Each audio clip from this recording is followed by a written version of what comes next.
Tu crois que tu es seul parce que tu ne vois personne. Tu crois que tu es vulnérable parce que tu entends les cris du monde et les bruits de tes ennemis intérieurs. Mais si tes yeux pouvaient s'ouvrir un seul instant sur le monde spirituel, tu comprendrais que chaque battement de ton cœur est protégé. Chaque souffle de ta vie est entouré, pas par des idées, mais par des êtres envoyés depuis la cour céleste. Les anges ne sont pas des symboles, ce sont des réalités. Dès le commencement, Dieu a décidé que tu ne marcherais jamais seul. Non pas parce que tu es fort, non pas parce que tu mérites la protection, mais parce qu'il t'aime. Parce que ton existence sur cette terre a de la valeur à ses yeux, car il ordonnera à ses anges de te garder dans toutes tes voies. Psaume 91. Il ne t'a pas promis une route facile, mais il t'a promis la présence. Il ne t'a pas promis l'absence de feu, mais il t'a envoyé ceux qui marchent avec toi dans le feu. Catherine Coleman disait « Quand le voile est déchiré, ce voile est déchiré entre le naturel et le surnaturel, tu ne doutes plus jamais que Dieu veille sur toi. Et ce voile, c'est souvent ton incompréhension, ton oubli, ton habitude. Tu vis au milieu d'un monde agité, tu respires sans penser, tu avances sans voir. Mais chaque jour, quelque chose se tient à tes côtés. Quelqu'un veille. Carl Jung, pourtant psychologue, l'a reconnu ainsi. Ce que nous appelons coïncidence, c'est Dieu qui marche incognito. Et il se pourrait que ce soit vrai pour toi. Ce retard inattendu, cette intuition étrange, cette paix soudaine, rien de tout cela n'est anodin. Ce sont des clins d'œil du ciel, des marques invisibles d'un royaume qui ne t'a jamais abandonné. Tu n'es pas exposé, tu es couvert, tu n'es pas sans ressources, tu es défendu. Par ordre divin, des anges t'ont été assignés, ils ne t'ont jamais quitté. Pas une seule seconde. As-tu déjà eu ce sentiment étrange que quelque chose t'a évité de justesse? Une intuition soudaine de ne pas tourner à gauche, un appel inattendu qui t'a retenu, un retard frustrant, qui, quelques heures plus tard, t'a semblé providentiel. Et si je te disais que derrière ces interruptions, il y avait une intelligence divine à l'œuvre, un ordre céleste qui a fait dérailler un plan du mal, avant même que tu ne saches qu'il existait. Les anges ne sont pas des touristes spirituels, ils sont des soldats, des éclaireurs, des messagers, car il donnera des ordres à ses anges à ton sujet, pour qu'ils te gardent dans toutes tes voies. Psaume 91, 11. Pas dans quelques voies, toutes. Ce qui signifie que même dans les endroits où tu ne pensais pas être en danger, Dieu avait déjà prévu une défense. J'ai souvent l'impression d'avoir été sauvé de choses que je ne connaîtrai jamais, et cela me rend humble. Anonyme. Cette phrase, simple et vraie, décrit ce que beaucoup ignorent. Le ciel travaille en coulisses. Tu marches dans ta journée sans voir les déviations invisibles, sans savoir que tu es passé à quelques secondes d'une embuscade. Et pourtant, un ange a dit « Non, pas aujourd'hui ». Parfois, la main de Dieu ressemble à un détour, à un contretemps, à un refus. Et dans ton humanité, tu te plains, tu ne comprends pas. Mais l'ennemi, lui, comprend. Il voit le bouclier s'interposer. Il voit le ciel annuler ses plans. Ce que tu appelles contretemps, le diable l'appelle intervention céleste. Catherine Coleman disait « Rien de ce qui touche un enfant de Dieu n'est un accident. C'est une orchestration divine. Et tu fais partie de cette partition céleste. Il n'y a pas de petite protection. Il n'y a que des grâces non vues. Des interventions silencieuses qui t'ont permis de continuer à marcher sans même savoir que tu avais frôlé la mort, le piège, la ruine. Alors ne méprise pas les détours. Ne banalise pas les lenteurs. Remercie ton Dieu pour les portes fermées, car parfois, ce sont elles qui ont sauvé ta vie. Et souviens-toi, ce que tu ne vois pas, Dieu l'a déjà repoussé. Oublie les images enfantines. Oublie les représentations romantiques de petits êtres aux ailes dorées jouant de la harpe. Ce n'est pas ainsi que le ciel agit. Ce n'est pas ainsi que Dieu protège ceux qu'il aime. Les anges ne sont pas des décorations célestes. Ils sont des soldats surnaturels, des armes vivantes, des flammes conscientes de leur mission.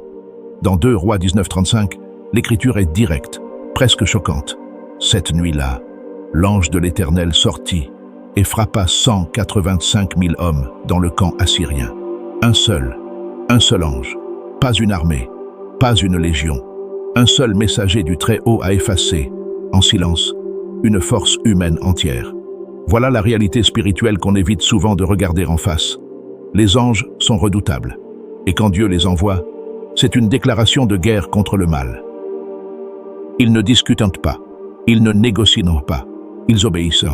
Carl Jung, qui pourtant ne parlait pas de théologie mais d'archétypes, disait « Ce que l'âme refuse d'affronter, le destin le lui apportera sous forme de crise. » Mais Dieu, dans sa grâce, ne laisse pas toujours ces crises te consumer. Il envoie ses anges pour les affronter à ta place. Tu dors, tu pleures, tu paniques. Mais dans l'invisible, une épée flambe, une armure s'impose, et l'ennemi recule. Tu crois que Dieu t'aime trop peu pour te défendre. C'est tout le contraire. Il t'aime tellement qu'il n'attend pas que tu sois fort. Il te protège même dans tes moments les plus faibles. Il ne retire pas toujours la menace. Non, parfois, il place son ange en plein cœur du danger. Comme avec Daniel, jeté au milieu des lions. Le danger était réel, les bêtes affamées. Mais un ange s'est tenu là, présent, immuable, et la gueule des fauves s'est refermée. Ce n'était pas une métaphore, disait Kathryn Kuhlman, c'était une intervention céleste. Voilà ce que Dieu fait encore aujourd'hui. Il ne fuit pas le champ de bataille. Il l'envahit avec ses envoyés. Et ceux qui s'élèvent contre toi ne se battent pas contre toi. Ils se battent contre l'armée de Dieu. Et cette armée, elle ne perd jamais. Les anges ne sont pas seulement les gardiens de tes pas, ce sont aussi les porteurs de paroles célestes. Ils ne viennent pas seulement pour tenir le mal à distance, ils viennent aussi pour t'annoncer ce que le ciel a prévu pour toi. Leur présence est protection, oui, mais aussi révélation. Quand Marie, une jeune femme ordinaire, reçut la plus grande promesse jamais faite à une âme humaine, ce n'est pas un prophète, ni un roi qui lui parla. C'était un ange, un messager, un être de lumière venu lui dire « Tu as trouvé grâce auprès de Dieu ». Luc 1,30. Ce moment a changé le cours de l'histoire.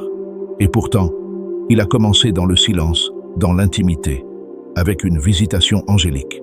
De la même manière, lorsque Pierre, enchaîné dans une prison, était condamné à mort, ce n'est pas une évasion orchestrée par des hommes qui l'a sauvé.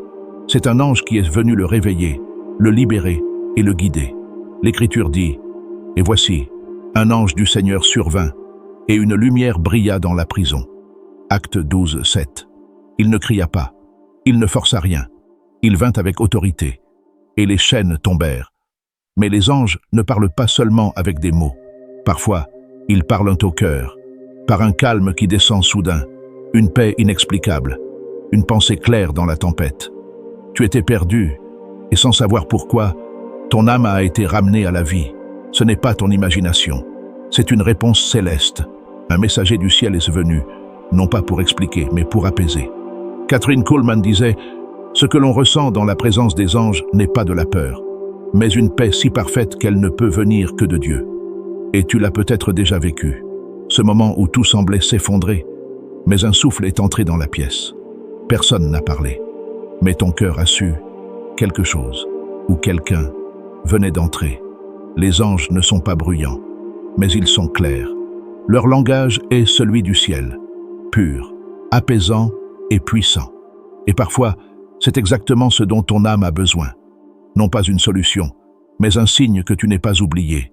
Il ne s'agit pas ici d'une belle image poétique, c'est une vérité spirituelle, absolue et active. L'ange de l'Éternel campe autour de ceux qui le craignent et il les délivre. Psaume 34, 7. Ce mot « campe » change tout. Il ne signifie pas une visite brève. Il évoque l'installation, une garde permanente, une présence constante. Les anges de Dieu ne sont pas de passage dans ta vie. Ils sont en poste. Dieu ne choisit pas les puissants, ni les parfaits, pour bénéficier de cette promesse. Il ne cherche pas ceux qui brillent devant les hommes. Il campe autour de ceux qui le craignent, ceux qui l'honorent, ceux qui, même dans le secret de leur faiblesse, ont décidé de le suivre. Tu n'as pas besoin d'être un héros. Tu as juste besoin d'un cœur tourné vers lui. Et peut-être que tu te dis « Moi, je ne suis pas si important, je ne suis pas si fort. » Mais vois-tu, dans le royaume de Dieu, l'humilité attire l'attention céleste. Là où l'orgueil repousse la main divine, la crainte révérencieuse attire la protection surnaturelle. Dieu ne méprise jamais un cœur qui tremble devant lui. Carl Jung disait « Celui qui regarde à l'extérieur rêve, celui qui regarde à l'intérieur s'éveille. » Et lorsque tu regardes à l'intérieur, en toi, et que tu vois ta petitesse devant Dieu, Tu t'éveilles à une réalité supérieure. Tu es protégé non parce que tu es grand, mais parce que tu es aimé. Tu n'es pas invisible. Tu n'es pas oublié. Le ciel a dressé un périmètre autour de ta vie, un cercle infranchissable pour l'ennemi. Et ce cercle n'est pas fait d'idées, ni de chance, ni de routine spirituelle. Il est formé par des êtres de lumière, par la fidélité d'un Dieu qui a juré de garder ceux qui lui appartiennent. Alors, relève la tête, même quand tout semble sombre, même quand les voix intérieures hurlent l'abandon. Regarde autour de toi, non avec les yeux de chair, mais avec les yeux de l'âme. Tu es entouré, tu es gardé, tu es aimé. Et dans ce monde instable, il n'y a pas plus grande sécurité.